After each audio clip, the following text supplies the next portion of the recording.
ఎక్కువసేపు కూడా కాదు. ఒక 5 నిమిషాలు మీరు లేచి నిలిచి ప్రార్థన చేసుకోండి అంటే అర్జెంటుగా మనాలకుండే బుద్ధి ఏంటంటే సంకలో బైబిల్ పెట్టుకుంటారు, అర్జెంటుగా వెళ్ళి ఆటో ఎక్కుతారు. ఏమో కండక్టర్కి కదా కలెక్టర్ పోస్ట్ వచ్చినట్టు. ఎంత బాధ వేదన కలిగి, నేను ఇంకొక మాట కూడా మీ స్పందన కొరకు చెప్తున్నాను ఈ మాట. ఒక యవనస్తుడు ఉన్నాడు, ఆడు చేతికి వచ్చినవాడు కాదు, గాలు తిరుగుతుంటాడు. ఆ తల్లి అతన్ని కూర్చుండబెట్టి గోడంతా చెప్పుకుంది, నాయనా ఒక్కదానిరా రెక్కల ముక్కలు చేసి రక్తం ఆవిరి చేసి కష్టపడుతున్నా, కట్టుకున్నవాడేమో కాలం చేశాడు, కనుమరుగైపోయాడు. ఒక్కదాన్ని కష్టపడి రెక్కాడితే డొక్కాడదు అన్నట్లుగా రెక్కల ముక్కలు చేస్తున్నా. నీవేమో ఇంటి పట్టునుండు, నీవేమో బాధ్యత పట్టించుకో, నీవేమో కష్టపడడానికి మనస్కరించవు. నీ తిరుగుడేంటి, నీ వ్యవహారం ఏంటి, నీ పరిస్థితి ఏంటి? ఆ తల్లి ఏడ్చి ఓ గంట సేపు ఆ తల్లి గుండె బద్దలు చేసుకుని ఏడ్చి ఆడికి వేదనంతా వెళ్ళగక్కింది. వాడు గంట సేపు వాళ్ళ తల్లి ఏడుస్తుంటే చూసి మౌనంగా అక్కడి నుంచి లేచి వెళ్ళిపోతున్నాడు అనుకో. ఆ తల్లికి ఎట్లుంటుంది మీరు చెప్పండి?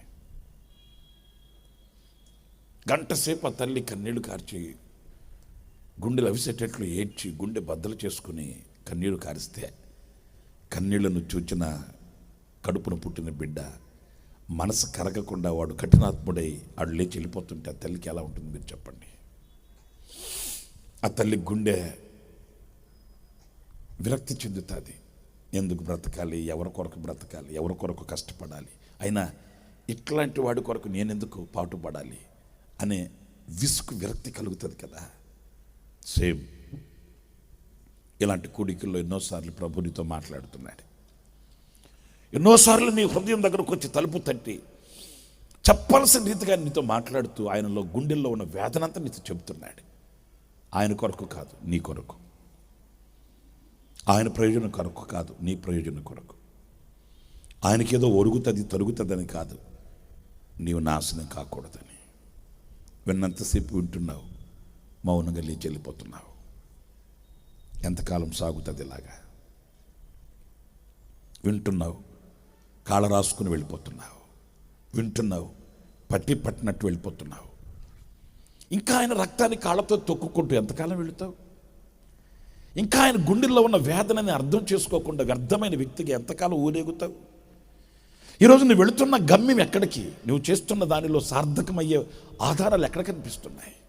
అలసి సొలసి సొక్కి సమస్యలిపోయి ఏదో విసుగు చెందిన బ్రతుకు భారమైతే బజార్లో కనబడలేక నిండు నూరేళ్ల జీవితాన్ని అర్ధాంతరంగా ముగించడానికి సాహసిస్తున్నవే. కానీ నీ కొరకు కరములు చాచిన కరుణామయుడు కలువరిగిరిలో కరములు చాచి ఇంకనూ పిలుస్తుండగా ఆ పిలుపుకి ఎందుకు నీ చెవి ఇవ్వట్లేదు? ఎందుకు నీ మనసు ఇవ్వట్లేదు?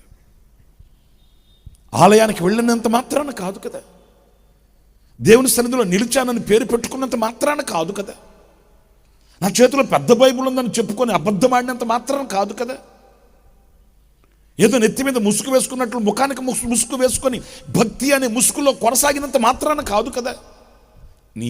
మన అంతరంగాన్ని చూసి దేవుని ఎదుట ఏం కప్పెట్టగలుగుతాం? మరలా రిపీట్ చేస్తున్నాను, మన అంతరంగాన్ని చూడగలిగిన దేవుని ఎదుట ఏం కప్పెట్టగలుగుతాం? ఏమి మనం దాచగలుగుతాము? ఏం దాచగలుగుతాం? వింటున్నారండి? కాస్త మన హృదయంలో ఒక చలనం కలగాలి, మనలో ఒక పశ్చాత్తాపం రాగలాలి. అరే బ్రతుకుతున్నాను, నేను బ్రతకాల్సిన బ్రతికేనా? బ్రతకాల్సిన బ్రతుకుతున్నానా? లేకపోతే బ్రతకకూడని బ్రతుకుతూ ఇదే బ్రతుకు అనుకుంటున్నానా? ఏనాడైనా చింతన మనకు కలిగిందా? ఏనాడైనా ఆ విశ్లేషణ మనకు తట్టిందా? ఏదో కూర్చుకొని పేర్చుకొని దాచుకొని ఉంచుకొని మిగలబెట్టి రాబోయే తరానికి ఏదో నేను ఘనకార్యాలు చేశాను అనే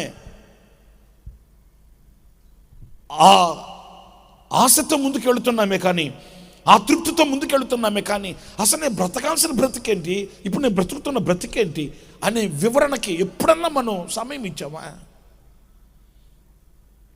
ఓ సంపాదన సంపాదన సంపాదన, ఓ కూడగట్టి మిగలబెట్టి ఏదో అంత ఇంత కొంత, అంత ఇంత కొంత అనే దగ్గర నిలిచిపోయాం. కానీ అసలు నేను కూర్చుకోవాల్సిందేంటి, దాచుకోవాల్సిందేంటి, సంపాదించుకోవలసిందేంటి, నేను ఈరోజున మూట కట్టుకోవలసింది ఏంటి అనే ఆ ప్రశ్నకి సమాధానం ఈరోజున ఎవరి అంతరంగంలో ప్రతిధ్వనిస్తుంది? లేదు, మోగపోయింది.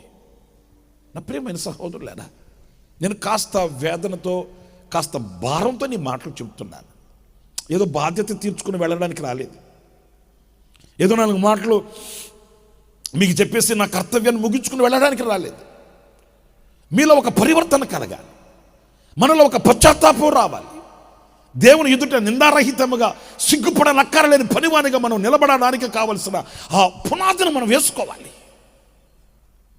అదే లేకపోతే, ఆయన ఎదుట నిలిచే ఆ శక్తి మనకు లేకపోతే, ఆయన ఎదుట ఆయన ముఖాన్ని చూసే ఆ నేత్రమే మనకు లేకపోతే, ఈ భక్తి ఎవరి కొరకు?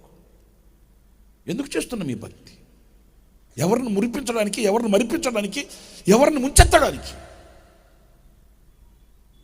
పుస్తకాల కట్ట నెత్తి మీద పెట్టుకుని సంవత్సరం రోజులు తిరిగింది తిరుగుడు, తిరిగి తిరిగి తిరిగి తిరిగి ఫస్ట్ క్లాస్లో ఫెయిల్ అయ్యి కూర్చున్నాడు అనుకో, ఆడు ఎవరి కొరకు తిరిగినట్టాడు? ఎవరి కొరకు తిరిగినట్టు?